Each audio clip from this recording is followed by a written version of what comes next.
I was miserable in my life. I didn't like waking up. I ain't have no purpose. I ain't know what I was supposed to be doing. On October 8th, 1985, I walked in a comedy club for the first time. Signed up for the following week. The following week, a girl took me down there. She said, "You got to go to comedy club. You're the funniest person I've ever met." I never even heard of comedy clubs. I'm 27. I walked in the comedy club. I signed up for the following week. I'm gonna sit here and learn. I knew I was funny. I just didn't know what to do with it. They had 10 acts go up. 9 of them went up. I didn't laugh at one joke. I was just sitting there just, man, I wish that was me. Man, they should have said this. Every joke they told, I knew the punchline before they said it, and I wrote a better punchline in my mind, what they should have said. It got to guy number 10, they called his name, he wasn't there. They said, well, he's not here, we're gonna go to next week's list. Steve Harvey, where are you? Long story short, I won amateur night that night. I won $50.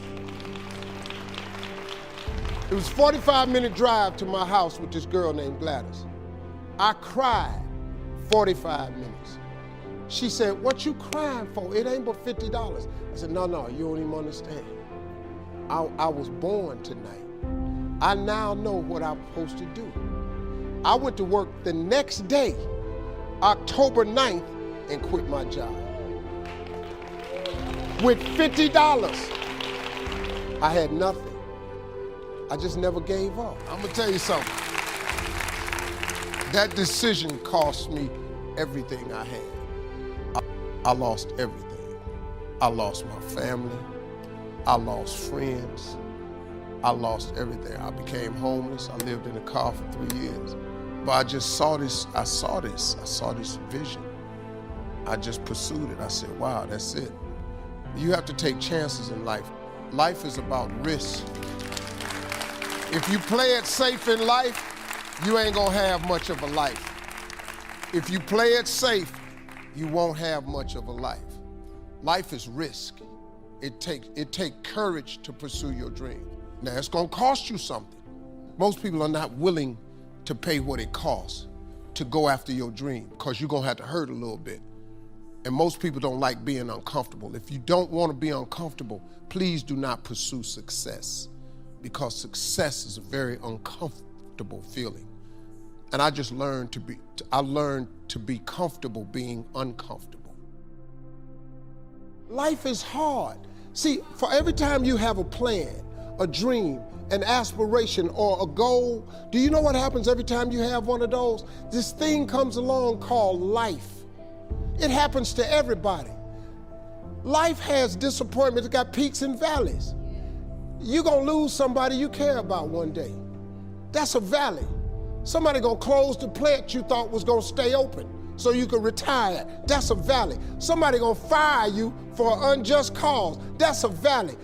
The people that got your credit card gonna sell their company, gonna sell their business to another credit card company. Your 18% go up to 26%. You don't even know why now your minimum didn't change. Cause it's life.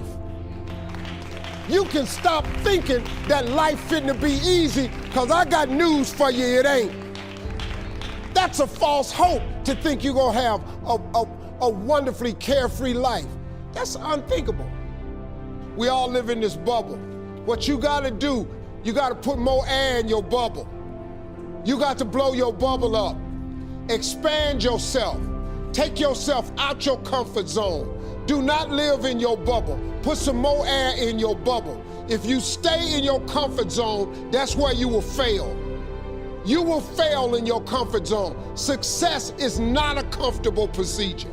It is a very uncomfortable thing to attempt. So you gotta get comfortable being uncomfortable if you ever wanna be successful. Start putting some pressure on. Put some pressure on yourself. Get out here and get about it. Look, I'd love to sugarcoat this thing for you. I'd love to tell you, look, you can go out here and get rich, do a couple of things. That ain't happening. You gotta get real doggish. You gotta get downright funky if you wanna make it. Now, like I was telling you before, if you wanna be ordinary, you ain't even gotta listen to me. Just go on about your business. If you think ordinary's cool, ain't no problem. It's some really, really wonderful, ordinary people. But if you are sitting in this room and you have extraordinary aspirations, then you're gonna have to do extra.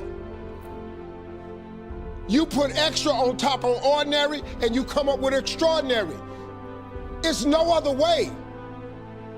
I'm sorry, but here's the fact. All of you have extraordinary capabilities, all of you. You have to decide if you are willing to do the things to put you in that category.